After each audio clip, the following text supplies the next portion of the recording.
Is your son's gaming habit actually an addiction? In this video, I'm going to show you the 7 warning signs that your son is addicted to gaming. These signs aren't just normal gaming behaviors. They're red flags that most parents miss until it's too late. I'll also be revealing a hidden pattern that exists in 93% of gaming addiction cases that I see. And once you recognize it, you'll never look at your son's gaming the same way again. Sign 1. Gaming is their top priority. For your son, gaming isn't one of many things they enjoy. It's the single most important activity in their day. You'll notice your son starting to organize his entire day around when he plays. His homework will get rushed or just not be done at all. Meals will be eaten in record time or alone in his room. And activities that he once loved, like sports, will gradually disappear. This happens because in his mind, every decision, from when to sleep to whether to attend family events, is filtered through a single question. How will this affect my gaming time? At this stage, gaming isn't a normal hobby anymore. It's the central organizing principle of their entire life. Now, I recognize this sign myself because I was there. As a teenager, gaming wasn't just something I enjoyed. It was the thing I valued most. I'm sad to say it was even more important to me than the actual important things like schoolwork, employment, and even my relationships with my family. Frankly, when I was addicted to gaming, none of those mattered. But I'll share more on that later. As a teenager, I was totally addicted to gaming, even playing up to 16 hours a day on a regular basis. Now, over the past 10 years after overcoming my addiction, I've been working with thousands of families just like you to help them regain balance at home. You can find more information on my company, Game Quitters, and how we can help you at gamequitters.com or by clicking the link in the description.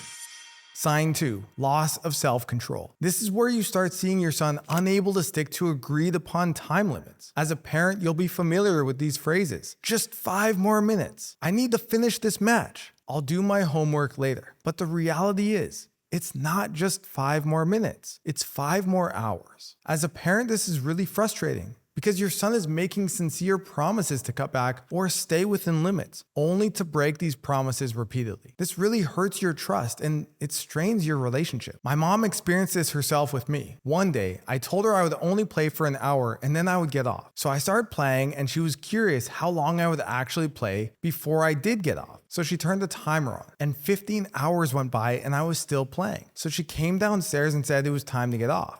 And I yelled back at her, "Why? I just started playing." She paused and looked over at me and said, "Cam, it's been 15 hours. I was totally out of control. And when your son has lost control over gaming, it's no longer just a normal hobby. It's a compulsive behavior. And what's particularly dangerous at this stage is that since they are no longer in control, they can't stop themselves from experiencing harms in other areas of their life. And there's a specific way you can tell if they have lost control, and it has to do with how they react when they can't play.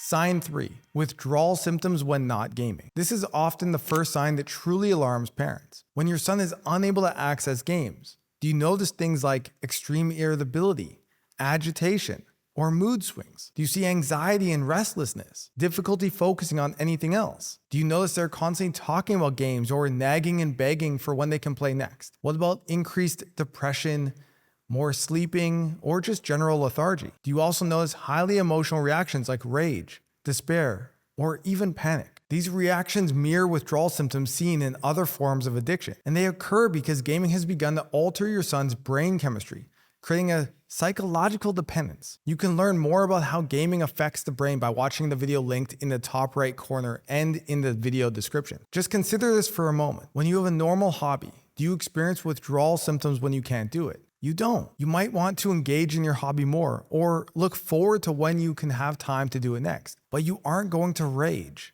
destroy property, or sleep for days if you can't play. The irritability, agitation, and rage you see in your son when they can't play video games is a sign of a serious problem. After working with thousands of families, I've identified a specific turning point where gaming addiction becomes significantly harder to address, and I'll reveal exactly when this happens after we cover the next sign, because recognizing this moment can be the difference between a relatively straightforward change or years of struggle.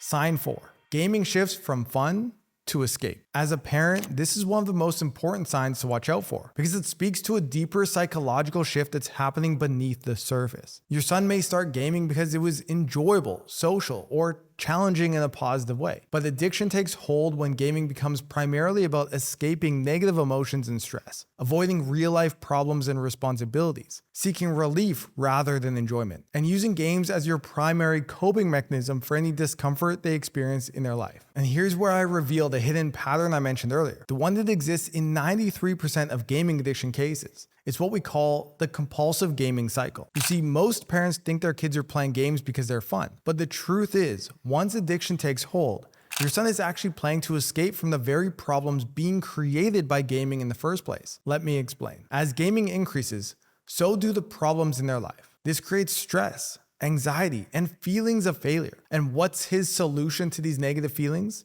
More gaming. The worse his life becomes, the more he needs to escape in the games. And the more he games, the worse his life becomes. This vicious cycle is why simply removing games often fails. Your son isn't losing a fun activity. From his perspective, you're taking away his only coping mechanism for a life that's falling apart. So as a parent, what you want to do is pay attention to when they play. Is it intensifying during stressful periods? Do they retreat to games after conflicts or disappointments? Have you heard them say things like, gaming is the only thing that makes me feel better? This shift in motivation often coincides with a paradox. They're playing more, but enjoying it less.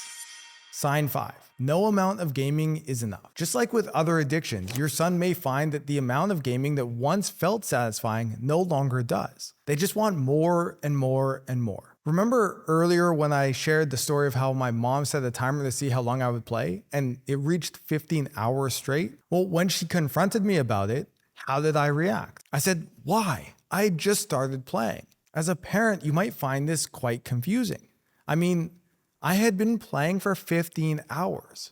Surely that would be enough, but it wasn't, because no amount was ever enough. When I was addicted, I just wanted to play more and more and more. And what's even more concerning is that even when I played 15 hours straight, I wasn't playing because it was fun. I was playing because it was just what I knew to do with my life. In addiction, we call this tolerance. And it again goes back to how gaming rewires the brain. And this is the turning point where it becomes even harder to address. When I first started playing video games, I found them fun. But as time went on and my brain got used to the type of hyper-stimulation gaming provided, my brain was constantly chasing that same high again. But no amount of gaming could ever reach it. As a parent, here's how you will know if your son has developed tolerance. You'll notice gaming sessions are getting progressively longer, especially well into the night. The threshold for what counts as enough gaming is constantly increasing. They used to be okay with an hour or two, and now it has to be multiple hours or even all day. You'll also notice they are constantly seeking new games to play, or wanting more intense experiences, such as spending more and more money in games. This escalation is particularly dangerous because when no amount of gaming is ever enough, as a parent, you'll experience serious resistance and defensiveness when you try to limit their gaming to a healthy amount. Now, I know what you might be thinking. You're wondering if you've already lost your son, if he's too far gone. My parents felt that exact same fear. When I was 14, I actually planned to run away from home to live with older gamers I had met online. In fact, my father was so terrified of losing me forever that he spent the entire night sitting outside my bedroom, listening for any sign I might escape through the window. That's how powerful a gaming addiction can be, and how it can destroy the relationship between a parent and a child. But here's what you need to understand. My parents never gave up on me. Even during our darkest moments, they consistently reminded me, we're always here for you, no matter what. And when I finally hit rock bottom, that message was my saving grace. And in thousands of families I've worked with, the reason their son turns it around as well is because their parents never gave up on them either. And that turnaround can actually happen quite quickly. So later I'll share how one family I worked with saw all 7 signs we've covered so far, but completely turned things around using a counterintuitive approach that didn't involve removing gaming entirely. Their son went from depressed and unemployed to thriving and independent. But more on that in a moment. Sign 6.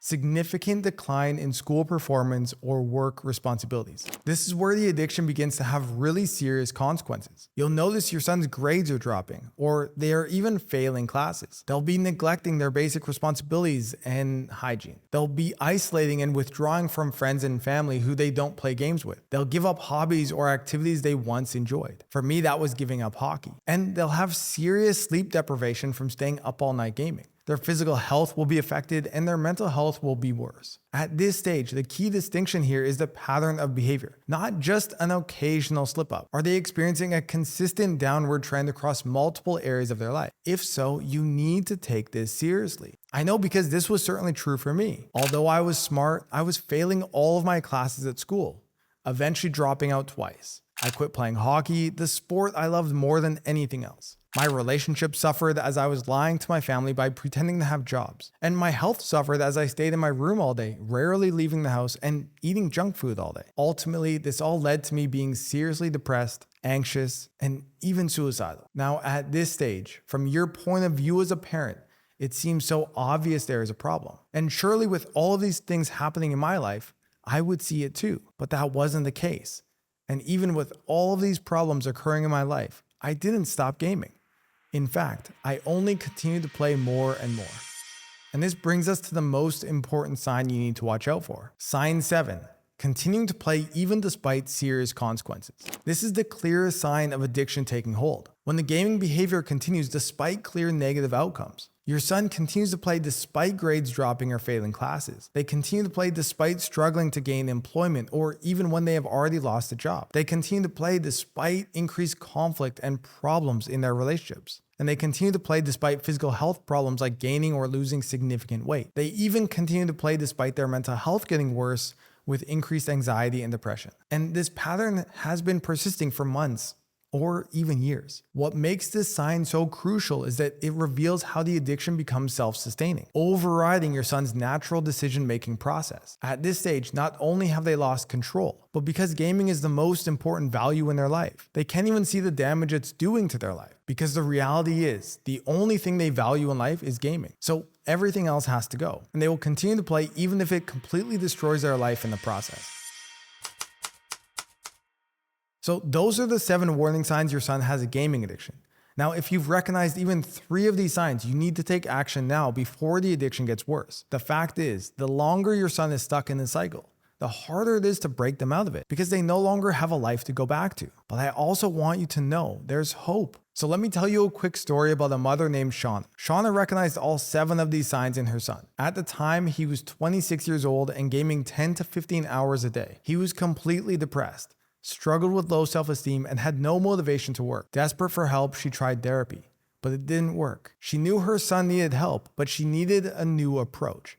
And that's when she booked a call with. On the call, I'll never forget what she said. She said, "My son desperately needs help, but he will never agree to speak with you." Honestly, it's the same thing I hear from parents every single day. So I shared with her our new 3-step approach that I've developed over the past 10 years of working with thousands of families just like hers. And within 3 weeks, her son decided to work with me himself. And since working together, his progress has been incredible. He's no longer gaming excessively. He's found his first relationship in 8 years and discovered new passions for DJing and boxing. He even traveled to Asia for 6 months on his own.